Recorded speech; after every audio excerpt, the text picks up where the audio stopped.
ولا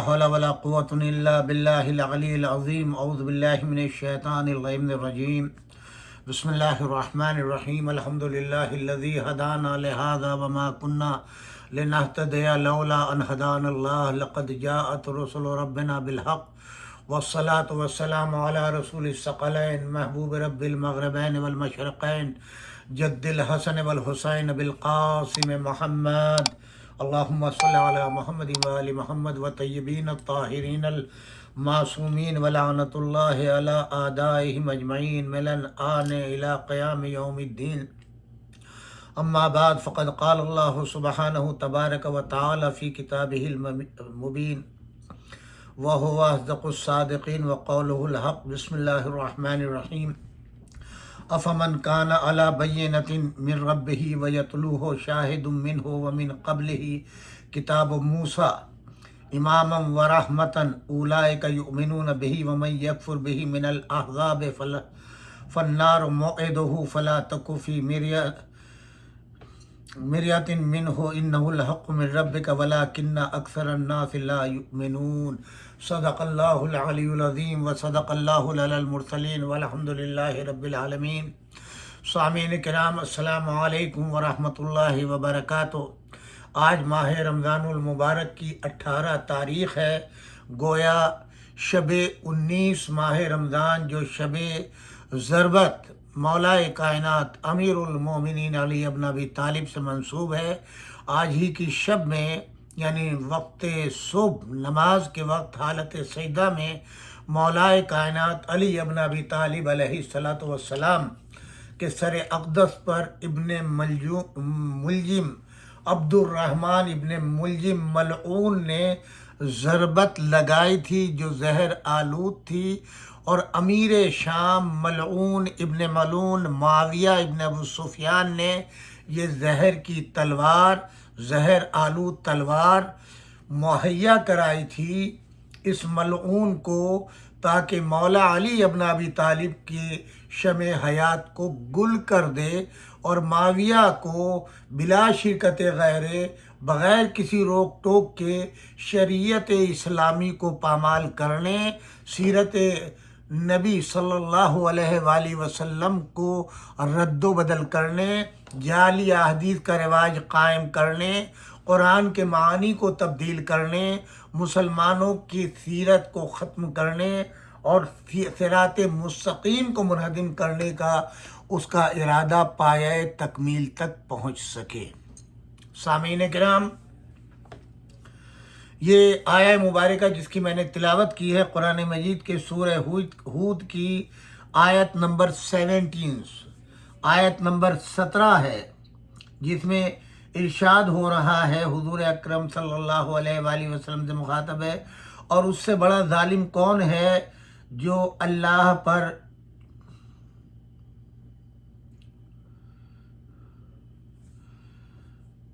ارشاد ہو رہا ہے، کیا جو شخص اپنے رب کی طرف سے کھلی دلیل رکھتا ہے اور اس کے پیچھے اس کا گواہ بھی ہے، اور اس کے پہلے موسیٰ کی کتاب گواہی دے رہی ہے جو قوم کے لیے پیشوا اور رحمت تھی، وہ افطرا کرے گا، بے شک صاحبان ایمان اسی پر ایمان رکھتے ہیں، اور جو لوگ اس کا انکار کرتے ہیں ان کا ٹھکانہ جہنم ہے۔ تو خبردار تم اس قرآن کی طرف سے شک میں مبتلا نہ ہونا، یہ خدا کی طرف سے برحق ہے، اگرچہ اکثر لوگ اس پر ایمان نہیں لاتے۔ سامعین کرام، میں نے آیت بھی آپ کی خدمت میں پیش کر دی اور اس کا ترجمہ بھی آپ کی خدمت میں پیش کر دیا کہ نبی اکرم صلی اللہ علیہ وآلہ وسلم جو تمہارے پاس دلیل رکھتا ہے اور خالی اکیلا تنہا نہیں ہے بلکہ اس کے ساتھ اس کا گواہ بھی ہے۔ اب یہاں پر سب سے بڑا سوال یہ ہے، یعنی ایک طرف نبی کی حقانیت بیان کی جا رہی ہے، نبی کی صداقت بیان کی جا رہی ہے، نبی سچا ہے، یعنی یہ اللہ کا فرستادہ ہے، نہ اس کی رسالت میں کوئی شک ہے، نہ اس کے قول میں کوئی شک ہے، اور نہ اس کے فعل میں کوئی شک ہے، اور ہم نے اس کے ساتھ ایک گواہ بھی دیا ہے۔ میں نے آیت آپ کی خدمت میں پیش کر دی، تفصیل آپ خود تلاش کر سکتے ہیں اور آپ کو مل جائے گی قرآن میں، وقت نکالیے اور پڑھیے تو آپ کو معلوم ہو جائے گا۔ یہاں یہ بتا دینا ضروری ہے، جب حضور اکرم صلی اللہ علیہ وآلہ وسلم فرسٹ ڈے آف اسلام، جس کو ہم کلمہ ڈے کہتے ہیں، جو آپ نے رسول اللہ صلی اللہ علیہ، یعنی تاریخ یہ بتاتی ہے ہمیں، تاریخ کے مطالعے سے بات عام ہو جاتی ہے کہ جب حضور اکرم صلی اللہ علیہ وآلہ وسلم بار بار یہ چاہتے تھے کہ اسلام کی کھل کر تبلیغ کریں تو اللہ نے ان کو روکا، میرے نبی ابھی آپ ٹھہر جائیں، ابھی آپ کھل کے تبلیغ نہ کریں۔ کیوں؟ اس لیے کہ آپ اکیلے ہیں، تنہا ہیں، آپ دعوی نبوت کریں گے، اعلان رسالت کریں گے، میری وحدانیت کا کلمہ پڑھیں گے تو گواہ کون ہوگا؟ آپ کے کلمے کا جواب دینے والا کون ہوگا؟ جن کے سامنے پیش کریں گے وہ تو آپ سے انکار کر جائیں گے، آپ کو جھٹلا دیں گے اور آپ کے خلاف ہو جائیں گے، تو کم سے کم کوئی ایک گواہ ہو جو آپ کی تائید کرے، آپ انتظار کریں۔ کہتے ہیں کہ 10 سال تاریخ نے بے اختلاف 10 سے لے کے 13 سال نقل کیے ہیں، جب مولا علی ابن ابی طالب خانہ کعبہ میں پیدا ہو گئے اور آپ کی عمر شریف تاریخ کم سے کم 10 سال، زیادہ سے زیادہ 13 سال، یعنی 11 12، زیادہ سے زیادہ 13۔ الفاروق میں مولانا شبلی نعمانی نے بھی یہی لکھا ہے، بے اختلاف تاریخ مولا کائنات کا سن حد اقل 10 سال، حد اکثر 13 سال تھا۔ جب حضور نے لوگوں کو دعوت دی، جو دعوت ذوالعشیرہ کہلاتی ہے، اور اس میں آپ نے فرمایا قولوا لا الہ الا اللہ تفلحوا، اور اس کے بعد آپ نے فرمایا کون ہے جو اس وقت میری مدد کرے گا، میری گواہی دے گا، جو آج میری مدد کا وعدہ کرے گا وہ میرا جانشین ہوگا، میرا بھائی ہوگا، میرے بعد وہ خلیفہ ہوگا، میرا ولی ہوگا۔ گویا جس دن اسلام کی بنیاد رکھی گئی اور کلمہ پڑھوایا گیا، اللہ نے اپنے نبی کے ذریعے اسی روز یہ بھی فیصلہ کر دیا، جو آج گواہ ہوگا، جو آج رسول اللہ کے ساتھ کلمہ پڑھے گا، جو آج مدد کا وعدہ کرے گا، نبی اکرم صلی اللہ علیہ وآلہ وسلم کے اس دنیا سے انتقال فرما جانے کے بعد، چلے جانے کے بعد، ان کا جانشین وہی ہوگا، وہ ان کا بھائی کہلائے گا، وہ ان کا خلیفہ کہلائے گا، وہ ان کا وارث کہلائے گا۔ اب ساری تاریخیں آپ کے سامنے ہیں کہ جب حضور اکرم صلی اللہ علیہ وآلہ وسلم نے ایک دن نہیں، 2 دن نہیں، بلکہ 3 دن کھانا کھلایا، اور کھانا کھلا کر کے اہل قریش کو، بنی عبد المطلب کو، ان سب کو دعوت اسلام دی 3 دن تک، اور اس میں آپ نے قولوا لا الہ الا اللہ تفلحوا کی صدا بلند کی، جو لا الہ الا اللہ کہے گا وہ فلاح پا جائے گا۔ تو میرے نبی کو روکا گیا اس کلمے سے کب تک؟ جب تک آپ کا تائید کرنے والا نہ آ جائے، کوئی آپ کی تصدیق کرنے والا نہ آ جائے، تاکہ آپ کی آواز جو ہے وہ صحرا میں پھیل کر نہ رہ جائے اور کوئی جواب دینے والا نہ ہو۔ مولانا شبلی نعمانی بھی یہ کہتے ہوئے لکھتے ہیں کہ اس موقع پر ایک سے ایک بزرگ، ایک سے ایک صاحب عقل، ایک سے ایک جید موجود تھا، مگر کسی نے بھی حضور کی تائید نہیں کی، حضور کی مدد کا وعدہ نہیں کیا، بلکہ غصہ دکھایا اور اٹھ کے چلے گئے۔ ہاں، علی ابن ابی طالب 1 مرتبہ نہیں، 2 مرتبہ نہیں، 3 مرتبہ اٹھے اور کہا گو میری عمر کم ہے، گو میری پنڈلیاں پتلی ہیں، مگر آپ سے وعدہ کرتا ہوں کہ ہر موقع پر آپ کی مدد کروں گا۔ کلمے کی تائید کی، کلمے کی تصدیق کی، اللہ کی وحدانیت کی گواہی دی، رسول اللہ صلی اللہ علیہ وآلہ وسلم کی رسالت کی گواہی دی۔ یہ پہلا گواہ ہے رسول اللہ صلی اللہ علیہ وآلہ وسلم کا، جس نے وحدانیت کی بھی گواہی دی، رسالت کی بھی گواہی دی۔